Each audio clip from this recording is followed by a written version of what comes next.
Good evening and welcome to the COVID-19 update on Channels Television. I'm Millicent Walker. First, the highlights.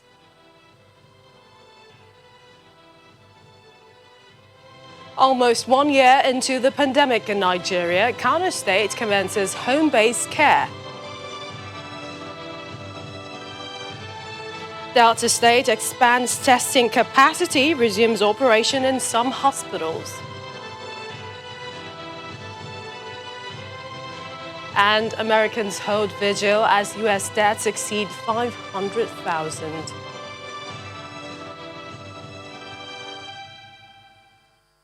We begin with a new report by the Nigeria Center for Disease Control and the Nigeria Institute for Medical Research, NIMR, which shows that the number of people who have contracted the coronavirus is higher than the confirmed figures by the NCDC. Released findings of household seroprevalence surveys conducted between September and October 2020 in 4 states show that 1 in every 5 persons in Lagos, Enugu and Nasarawa states, except Gombe, had contracted COVID-19 as of October 2020, a time when the World Health Organization had revealed that about 1 in every 10 persons may have contracted the virus.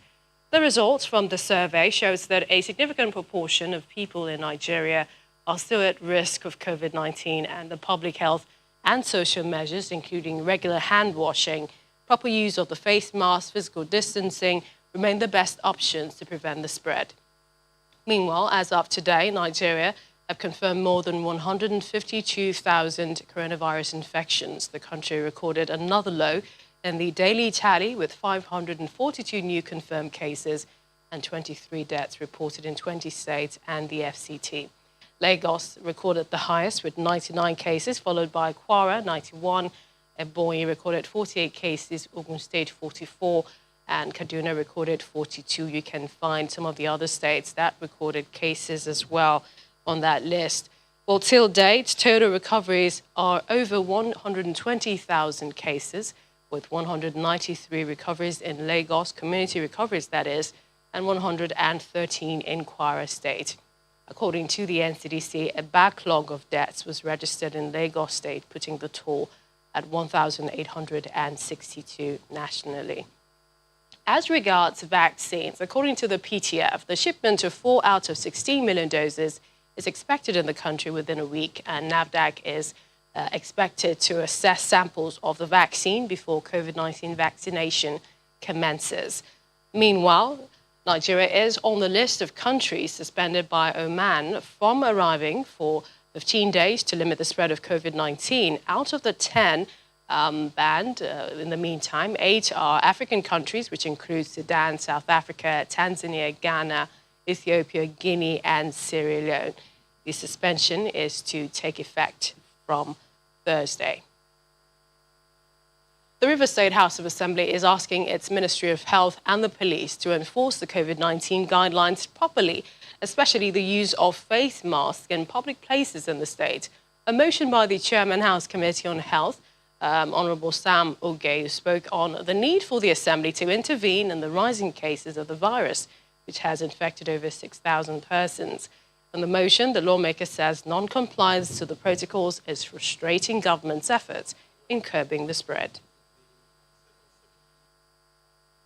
Our government, like every other responsible government, dutifully responded and put in place stringent measures to ensure the curtailment of this dangerous virus. But Mr. Speaker and my dear colleagues, it is most regrettable to see that some of these measures, if not almost all of them, are being undermined by the citizens, residents in this state. These are the same persons who the government wants to save their lives and property. Ministry of Health cannot enforce with the exclusion of the Nigerian police, other security agencies. It is important that security agencies should also aid, they should help in enforcing the wearing of face masks, especially in public places. If you are at home, you are very unlikely to be duty bound to wear face mask. But when you go to public places where you have others, the onus is on you to protect as you protect yourself, you are also bound to protect the lives of others. Meanwhile, in Kano State, the government's technical task force on COVID-19 has commenced a home-based care program. Health personnel were trained and provided with motorcycles for emergency home care services. Plus, an awareness program is ongoing to encourage residents to take the necessary precautions. Our correspondent Idris Jibrin reports. With the increase in positive cases of COVID-19 in Kano State, the authorities are exploring all options to stop the spread.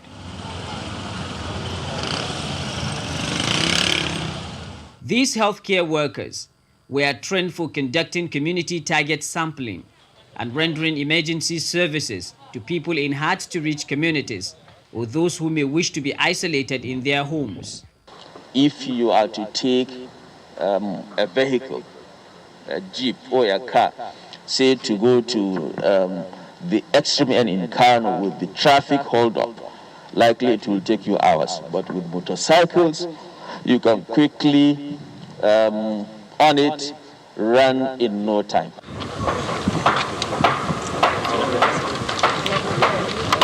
Under the program, these healthcare personnel are trained and equipped with necessary personal protective gear to use with motorcycles to reach out to inaccessible areas while enlightenment intensifies. It's very critical we improve on the way we assess patients, know their status, ensure that we manage them as early as possible.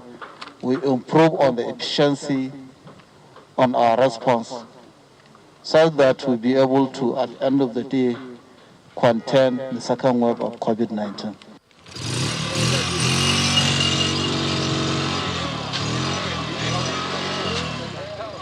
According to the State Ministry of Health, the confirmed cases in Kano State currently stand at 3,666, with 103 deaths recorded.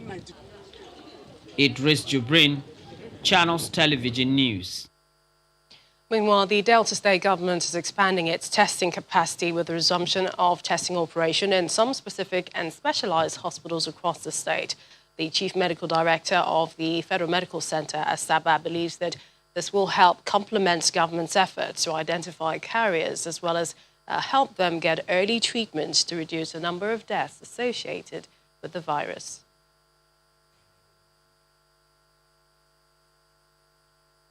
We could not test too many people at a time, we had to get samples from all over the state down to Asaba to be tested.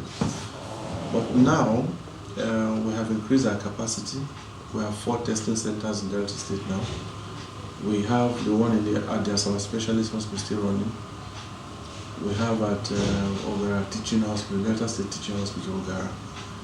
We have at the Warri Central Hospital, and then at the Federal Medical Center here in Asaba.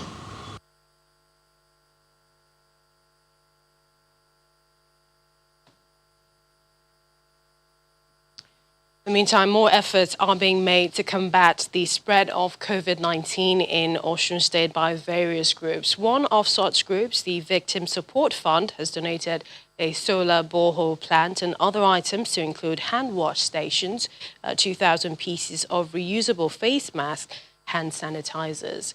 According to the VSF team lead, 3 schools in Osun State slated to benefit from the WASH project are selected across the 3 senatorial districts in the state. Members of the Victim Support Fund getting ready to make donations to students and vulnerable persons in some select schools in Osun State. Then straight to the business of the day as the group distributes wash stations, face masks, hand sanitizers, as well as a donation of a solar borehole plant. This is part of our support to 18 to 54 secondary schools across 18 different states, across the 6 geopolitical zones of Nigeria. As you know, hand washing is the single most preventive measure against coronavirus. So in our first phase, we donated almost 300,000 pieces of hand washing soap to IDP camps and vulnerable families and households around the country. And now we want to make that intervention more enduring and more sustainable. It's a gesture that is well appreciated by the government of Osun State, as this is in line with their own efforts to make sure that residents are assisted through the provision of non-pharmaceutical intervention in order to flatten the COVID-19 curve within the state.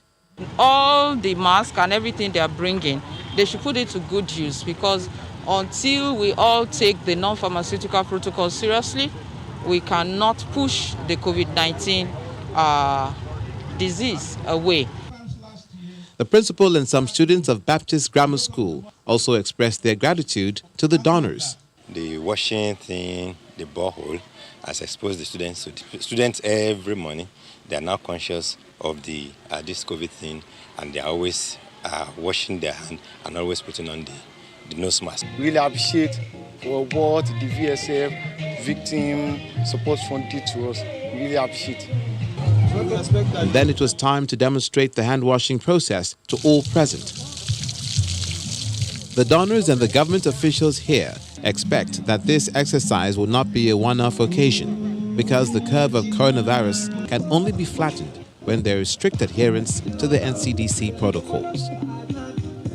Let's go over to some other stories, and this is the United States, which has surpassed the 500,000 grim milestone on COVID deaths and counting. It is the highest in the world, as has been the number of infections, which are beyond 28 million. President Joe Biden, during a solemn ceremony Monday night, said the U.S. has to resist becoming numb to the sorrow.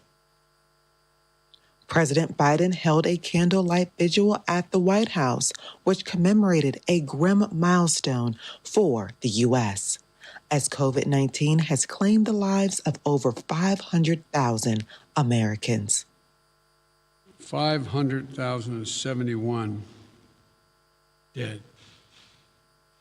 That's more Americans who have died in 1 year in this pandemic than in World War I, World War II, and the Vietnam War combined. That's more lives lost to this virus than any other nation on earth. But as we acknowledge the scale of this mass death in America, we remember each person and the life they lived. They spanned generations. Born in America, immigrated to America.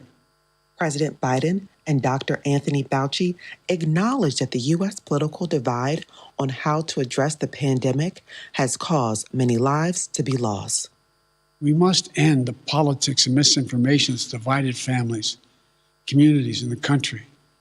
It's cost too many lives already. There's red states and blue states that, are almost hostile to each other in some respects because of political differences. I think that's the worst possible ingredients to be able to address an outbreak of an infection that, even under the best of circumstances, would be a formidable challenge. The president's task force on the coronavirus continues to be vigilant in the fight against COVID-19 as they emphasize the need to continue to wear masks and social distance. From Washington, Maria Bird, Channel Television News. Dr. David Ajibade is a public health physician, also CEO of Brain and Body Foundation. He joins us from Virginia in the U.S. Thank you for joining us on the program. Thanks for having me. Sadly, the U.S. has passed the figure 500,000 COVID-related deaths, the highest number of any country, such a global record of the outbreak. How are health workers over there reacting? Well, Milestone is really hard. I have many friends who are ICU workers and critical care doctors, and they say they've been overwhelmed. More so about 2-3 weeks ago, but now it seems to be on the decline, at least according to the statistics. But in the critical care areas, it's still a bit of a problem, so it's a challenge. The president of the U.S. has ordered all flags on federal property to be lowered to half-mast for the next 5 days. But more importantly, how fast are the COVID-19 vaccinations going to stop the spread? Yeah, that's a good question. Right now, there are about 20 million who have been fully vaccinated. That means they've had both doses. Now, in many parts of the country, maybe you've heard about it, but 2 weeks ago, there was a severe ice storm, snowstorm, and many parts of Texas and Oklahoma were really, really badly affected. And so that has affected the distribution of the vaccines like they should. So that has slowed things down. I mean, the country has about 330 million people. So far, 20 million is not nearly as fast as it should be, but they're trying their best to get it done out there as quickly as possible. Obviously, they are focusing on the people who they see need them the most, the older patients, the healthcare workers. Priority is given to those who are in the military. So people who are older and in the military tend to have them and their spouses taken care of. But it's still a challenge. Well, President Biden has also talked about reaching his milestone of 100 million in 100 days in office. Do you think that he will achieve that? These recent events have certainly slowed things down. How far have we gone into it now? So just over a month now. It's possible. I mean, they do have great infrastructure here, so they can, if they really put their minds to it, they can get it done. Of course, you have to face the fact that a lot of people are what is known as anti-vaxxers, who still are having a challenge accepting the vaccine, some because of some issues they have seen here and there. But for the most part, the vaccines seem to have been very safe. I've spoken to quite a few people who have had a vaccine, and other than some soreness on the parts where the vaccine was given, and maybe a little slight fever, many of them have done very well with the vaccine. I want to ask you about some anti-vaxxers who are Nigerians, as we are expecting our own vaccine. But to the politics side of things, how true would you say this administration's approach to the pandemic is compared to his predecessor, Donald Trump? Quite a lot of heavy politicization of the wearing of the face mask and other measures needed to prevent the spread. I mean, when you look at this grim milestone. Yes, you're right about that. It being a very, very politicized an issue. With the previous presidents, obviously there wasn't that much focus on masks. Obviously, there wasn't that much focus on reducing the spread. And part of it, and I'm going to get to the current president's approach, which I feel is very scientific, and they are really aggressively going for it. But part of the issue is that you also have to look at it from both sides, which I think the past president was looking at. The financial aspects, the toll on the mental health of children as well as adults. They were looking at that, and that can, in the long run, be much more, have a greater impact on people. So they were looking at trying to get people moving and quarantining those who were obviously more vulnerable to it. Now, on this side with the President Biden, it's a global attack. The vaccines, they're very, very strong about the vaccines, very, very strong about using masks. And in fact, many centers and businesses will not allow you to come in if you don't have your mask on. And now they're focusing more on the actual surgical masks, even in the airports now. If you're just having a bandana, which is like a scarf across your face, they're not going to let you on the plane. You have to have a surgical mask, and that's spreading. And I think you need to take a more serious approach to it. But like I said, in the United States is the economic center of the world. If you can't, there are some things you can't do there the way you would do in other countries. And so there's that delicate balance to attain to. You have to look at the mental health. You have to look at the economic health of the people, as well as on the vaccines, as well as really the physical health. And yes, the vaccines do a lot of work. President Trump had really pushed for the vaccine to be produced in record time. So credit goes to him for really pushing that. But again, that vaccine has to get to the people. Just, in a few seconds, for the anti-vaxxers, Nigerians, what do you say to them? I say, do your homework, look at it carefully, weigh the pros and the cons. So far in this country, a lot of people have had really good results with it. So weigh the pros and cons. There's a lot of risk involved in having COVID-19. So long-term risks as well. So please. We appreciate your time. Look at this. Thank you so much, Dr. David Ejibede, a public health physician, CEO, Brain and Body Foundation. Thank you for joining us on the program. Thanks for having me. Northern Ireland has detected 3 cases of the South African coronavirus variant, but the health department says transmission risk is low as officials try to trace contacts linked to the cases. It's the first time the variant has been found in Northern Ireland.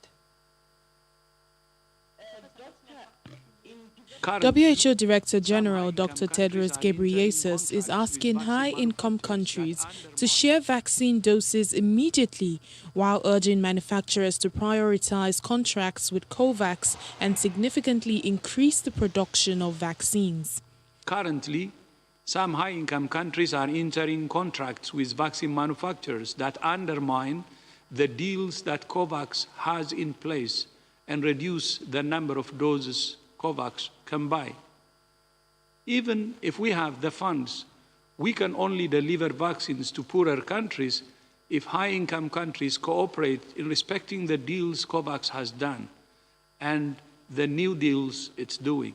According to WHO statistics, the COVID-19 pandemic has infected more than 110 million people and has claimed nearly 2.5 million lives so far, while also resulting in millions of livelihoods being lost, schools closed, and the global economy thrown into turmoil.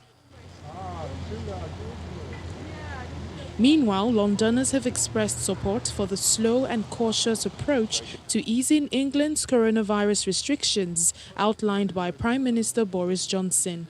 I mean, I'm happy I don't need to make the decisions, but I think everything has to be taken cautiously because, I mean, we're in a third lockdown and people are getting tired. And I think it's better to keep it a bit longer than we end up another lockdown. So just taking a bit easier. So just want to be patient and, you know, hopefully we have a nice summer. The Prime Minister, under pressure to allow more freedoms to millions of people stuck at home and offer hope to shuttered businesses, says the first stage of dismantling the lockdown would prioritize schools returning on March the 8th. Minimal socializing outdoors would also be allowed from that date, with further social contact permitted from March 29 before the second step is introduced on April the 12th. Continue to take responsibility. You can visit our website for more updates and a better understanding of the pandemic plus other stories. It's channelstv.com. That's the program this evening. Thank you for watching. I'm Millicent Walker. Stay safe.